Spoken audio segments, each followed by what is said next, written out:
I should have known it was going to go bad the second he said, "Don't make this about you." It was a Thursday night. We were sitting at the kitchen table going over the plans for his sister Lauren's wedding, and I was just trying to talk about the schedule, what time we had to be there, if I should get a hotel since it was 2 hours away, that sort of thing. And he got snappy. Real snappy. Like I was being difficult. I said, "I'm not trying to make it about me, I just want to know if we're staying the night or not." He rolled his eyes. I swear to God, I hate that more than yelling. That dismissive, you're being ridiculous eye roll like I'm some needy toddler tugging on his sleeve. So I said, "You've been weird about this wedding for weeks. What's going on?" And he said it. "Don't make this about you." Like it wasn't about me at all. Like I wasn't the one expected to show up, smile pretty, wear a pastel dress Lauren picked out even though she knows I hate pink. Like I hadn't sat through months of wedding prep where Lauren made every conversation about her future last name or her bridal brunch or how some people just don't have the taste for real weddings. That was aimed at me, by the way. We got married at City Hall, and apparently that makes me a casual bride. Anyway, we got into it. Into it. Things got loud. I told him his sister treats me like furniture and he never says anything. He told me I'm always looking for a reason to be upset. He said I was making his sister's big moment about my feelings. And I just said, "You never pick me." He didn't say anything back. Just stared at me like I'd said something cruel. Which, fine. Maybe I did. But I wasn't wrong. We still went to the wedding, of course. It was this huge, ridiculous event at a vineyard. All blush tones and fairy lights and matching signs with quotes like, "Love is patient, love is wine." Lauren looked like a magazine cover. Everyone kept saying so. I stood there in my pale pink dress, holding my wine glass like a prop, thinking, what the hell am I even doing here? We weren't speaking, really. The me and him. We got ready in silence. Drove in silence. When we got there, he peeled off to help with something and left me with people I didn't know. Then came the speeches. Her new husband got up first, did the whole charming, slightly awkward thing. People laughed, clapped. Then Lauren stood up to give hers.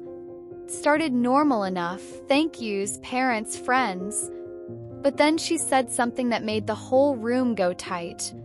She looked straight at me and said, "And to those of you who didn't believe in love or didn't think this would last, you were wrong." Dead silence. Everyone turned toward me. I felt like I'd been slapped. 'Cause I knew she meant me. She'd made little jabs for years. Called our City Hall wedding cute. Asked me once, half drunk, if I ever regretted not having the real thing. But this? Saying it in front of 200 people? My hands were shaking. I looked over at him, my husband, and he just sat there. Stiff. Not even looking at me. Not defending me. I stood up. Quietly. I walked out of that room, got in our car, and drove to the hotel. He didn't come back until after midnight. I asked him, "You gonna say anything about what your sister pulled?" He sat on the edge of the bed and said, "She was joking." I said, "She humiliated me. In front of your whole family." And he said, "You're overreacting." Again.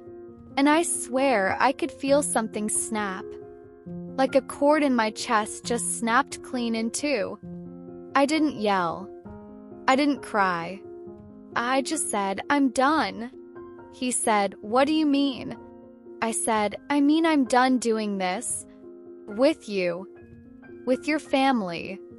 With being invisible." He didn't believe me, not really.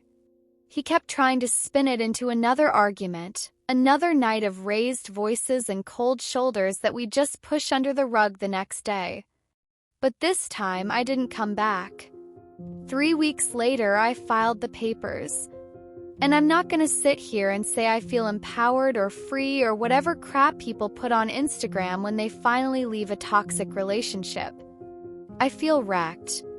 Cry brushing my teeth some mornings. I miss him. Or maybe I just miss who I thought he was back when I believed he saw me. But I'm not sorry. 'Cause I finally picked myself. And I think maybe that's the start of something better. Even if it came from something awful. Even if it came from a stupid wedding speech that was supposed to be about love. The day I moved out, I didn't take much. Just some clothes. My journals. Plant I kept on the windowsill because I didn't trust him to water it. Funny the things you think about when your life's falling apart, like, he's definitely gonna forget the pot hose. I didn't even bother with the couch or the dishes. I let him keep the apartment. I didn't want it. He didn't try to stop me. No big movie moment. No running down the hallway or pounding on the door begging me to stay. Just a quiet okay when I told him I'd be gone by Sunday. I think that hurt worse than any fight we ever had. I moved into a little studio about 15 minutes away. It's not much, but it's mine. There's a big window that gets decent light in the mornings, and when the heat kicks on it makes this clicking noise like an old watch. First night there, I sat on the floor with a bottle of wine and cried until I couldn't see straight. I don't really know what I was crying for. Him? Us? 10 years I gave to someone who stopped looking at me like I mattered? Maybe all of it. People always talk about grief when someone dies, but no one really explains how brutal it is when you lose someone who's still alive. Like, I still see him sometimes. We have mutual friends. I'll be out grabbing coffee and someone will say, "Oh, I ran into David last week," and I have to pretend like that doesn't stab me right in the ribs. They always say it in that tone, too. Like they're waiting for me to ask about him. I don't. I know he's doing fine. I heard he went to Mexico with his coworkers. That Lauren's already trying to set him up with some girl who works in marketing. Course she is. That woman probably sees my name in his phone and rolls her eyes like thank God that's over. But the truth is, I think Lauren always hated me because I reminded her that her brother wasn't perfect. That someone saw the cracks. I didn't clap loud enough when he told his stories. I didn't go full step-forward wife when they needed another bridesmaid to fetch champagne. And when I didn't give them a Pinterest wedding, they took it as some kind of insult. Like love only counts if it's wrapped in a 6-tier cake and monogram napkins. I used to tell myself it was just a difference in values. But now I think they were just mean. Not all of them. But Lauren definitely. And David? He let her be. That's what kills me. Not the fights. Not the slow unraveling. Not even the silence. It's that he stood next to me while I got picked apart, year after year, and never once said, "That's enough." That's what I'll never forgive. 3 months after the divorce, I ran into him. Of course I did. Grocery store. I was in sweatpants buying almond milk and cereal. He looked the same, maybe a little thinner.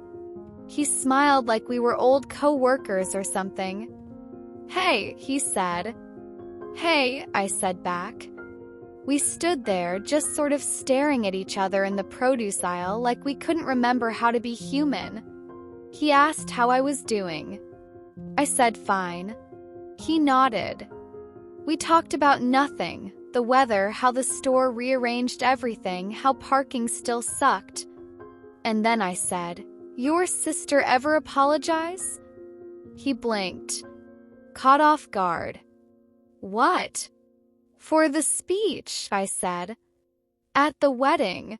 He looked down at the apples for a second, then said no. I just nodded. Put my basket down for a second because my hands were starting to shake again. You let her humiliate me, I said. He didn't argue, didn't try to explain, just said quietly, I didn't think it was that big of a deal at the time. And there it was. Not a big deal. Like every small cut wasn't part of what finally bled me dry. I just picked up my basket, smiled the fakest smile I've ever worn, and said, well, I did. Then I walked away. And that was it. No fireworks. No apology. Just more silence, and the click, click, click of the cartwheels as I left him standing there with his guilt and his apples. I don't miss him now. I don't know when that shifted, but it did. I still think about him, sure. But it's like thinking about an old sweater you used to love that eventually got stretched out and stopped fitting right. There's no hate, just distance. Now I read more. I go to the movies alone. I started painting again, terribly. But I like it. I like being bad at something and not caring. I like not having to explain myself. Some nights I still get sad. I won't lie to you. I'll hear a song that used to be ours and feel that dull ache creep in. Or I'll think about how fast it all fell apart. How it started as an argument about a wedding, but really it was never about the wedding. It was about how I stopped being seen. And once you realize you're invisible, there's no going back to pretending you're not. What do you think about how this played out? Leave your thoughts in the comments below.